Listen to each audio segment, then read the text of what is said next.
saat matahari tepat berada di atas kepala. Di saat itulah justru Pak Cariwan dengan tubuh rentanya sibuk bersama jaring dan perahunya. Dari mulai matahari beranjak dari peraduannya di ufuk timur hingga sinarnya serasa membakar kulit tua Pak Cariwan. Setiap hari nyari cacing. Kalau pulang jam 10. Kalau udah pulang tidur, berangkat lagi jam 2. Dengan tongkat kayu andalannya, Pak Cariwan mulai menghitari sekitar sungai Cisadane, mulai memasukkan jaringnya ke dasar sungai dengan penuh semangatnya siang hari yang terik, berharap mendapatkan cacing sutra yang menjadi target pencariannya siang ini. Dengan gigih, dia angkat jaring penuh lumpur dari dasar sungai, berharap alam masih berbaik hati untuk memberikan nafas-nafas kehidupan untuk keluarganya. Karena cuaca terik inilah penyambung rezeki keluarga Pak Cariwan.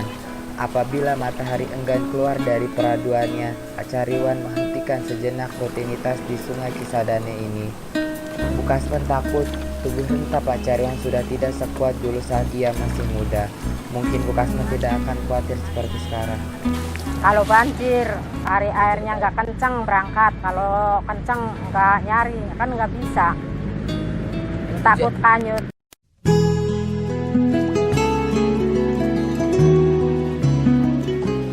Setelah selesai mendapatkan target pencariannya siang ini, seember cacing sutra yang telah didapatnya siang ini selanjutnya dibiarkan beberapa jam untuk memisahkan antara cacing dengan lumpur-lumpur yang dibawa dari dasar sungai. Uang hasil mencari cacing ini digunakan untuk mengisi kekosongan perut mereka. Bukasman merasa uang kecil lebih baik daripada harus meminta dengan anak-anaknya. Buat makan sehari-harinya, namanya orang akeh-akeh nenek-nenek, kalau nggak nyari sendiri ya kan nggak bisa, nggak ada yang ngasih makan. Dengan tongkatnya, Bukasman berusaha membantu pekerjaan sang suami, memisahkan antara lumpur dengan cacing sutra. Ingin rasanya untuk menutup masa senjanya ini dengan beristirahat tenang di atas sofa. Tapi bukan Kasman namanya jika hanya berharap kasih dari anak-anaknya. Apa nggak mau bapaknya, nggak mau numpang sama anak, nyari makan sendiri. Kalau numpang dari anak, sebelahnya mantu sendiri, anak sendiri. Anak saya kan malu mantu mah. Ampani orang tua, mertua, kan gitu. Tidak berhenti dengan aktivitasnya di sekitar sungai Cisadane, Pak Cariwan meneruskan hobinya untuk berkebun. Di sekitar pekarangan rumahnya, ya berkebun menjadi salah satu hobi bagi keluarga Pak Cariwan.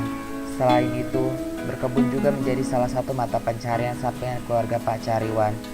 Uang hasil berkebun digunakan Bukasman untuk membayar hutang-hutang yang mereka miliki. Walaupun tidak besar, menjadi keinginan besar untuk mereka melunasi semua hutang yang dimiliki.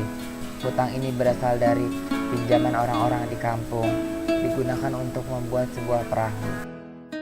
Ya namanya di kampungnya punya utang, buat nyaurin utang di kampung, sedikit-sedikit.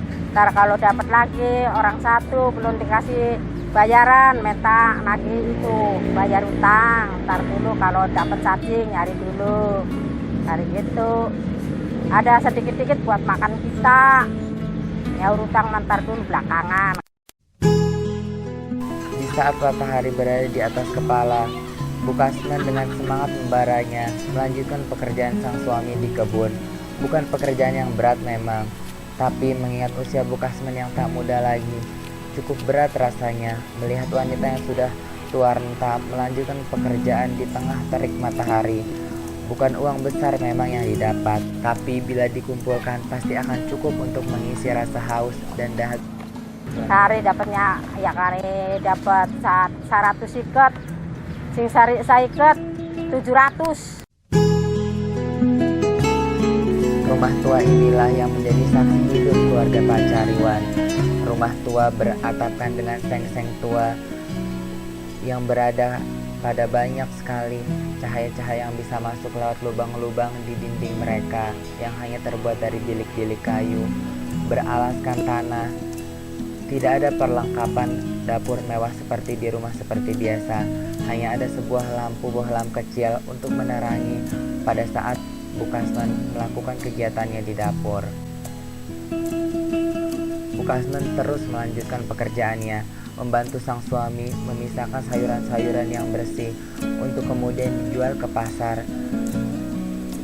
Selain itu, cucunya juga turut membantu pekerjaan sang kakek. Dengan semangat membara, sang cucu dan juga Pak Cariwan hendak pergi ke pasar untuk menjual hasil kebunnya pada siang hari ini. Semangat optimis terpancar dari kedua wajah ini, berharap ada rezeki besar di pasar sana yang mereka bisa bawa pulang. Tiba di pasar, mereka berdua segera bergegas dengan senyum optimisnya untuk menemui para penadah sayur tempat mereka biasa menjual sayurannya. Pak Cariwan selalu bersemangat dan selalu optimis akan hasil sayuran yang mereka bawa pada hari ini. Sang cucu kemudian membantu sang kakek untuk memisahkan sayur-sayuran yang ada di karung untuk kemudian diberikan kepada sang penadah. Dapat 300-200, kumpulin, beli bibit lagi di pasarannya.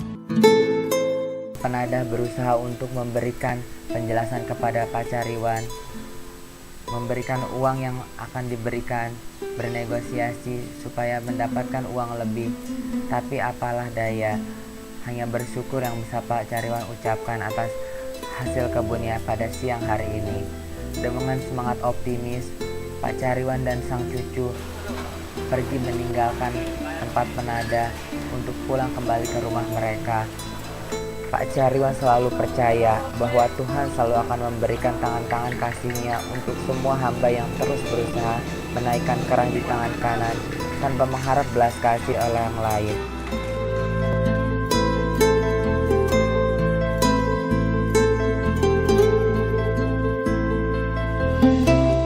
Yang buang sampah sih jangan buang di kali.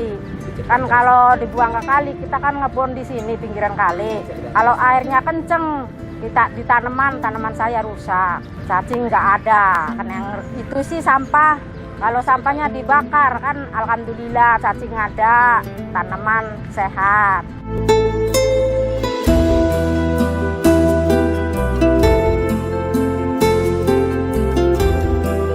Di sini kan udah lama, udah berapa tahun ya. Maunya ya di sini Kali Sedana itu biar rapi, biar bersih gitu. Airnya, sungainya tuh biar ini gitu, biar buat nyuci ya bersih, bisa buat mandi-mandi ya bisa gitu. Biar iya, saya kan nggak punya sanyo, pakainya kan di air itu Sedane, dia sungai. Jadi kan biar bersih. Jadi ya sampah-sampah tuh harus gimana gitu, jangan dibuang sekali. Ya kan saya kan masih betah di sini, masih ya usaha ya enakan di sini lah, nyari-nyari buat makan sehari-hari, buat jajan, buat apa anak sekolah gitu, biaya sekolah. Kan kita kan masih betah lah, betah di sini maksudnya nyari cacing di sini di Kali Sedane. Kan di mana-mana saya belum tentu. Kalau di sini kan saya kan udah tentu hasilnya gitu, dapatnya di sini. Ya kalau Bapak boleh di sini biar bisa, jangan sampai digusur lah. Saya masih betah di sini. Masih ya enak lah di sini gitu, masih betah. Saya nggak mau pindah-pindah kemana-mana gitu, di sini aja. Usahanya kan di sini kan enak, nyari duitnya gampang, kita nggak susah. Buat anak kita sekolah ya enak dah, lancar gitu buat sehari-hari kita makan gitu. Syukuri apa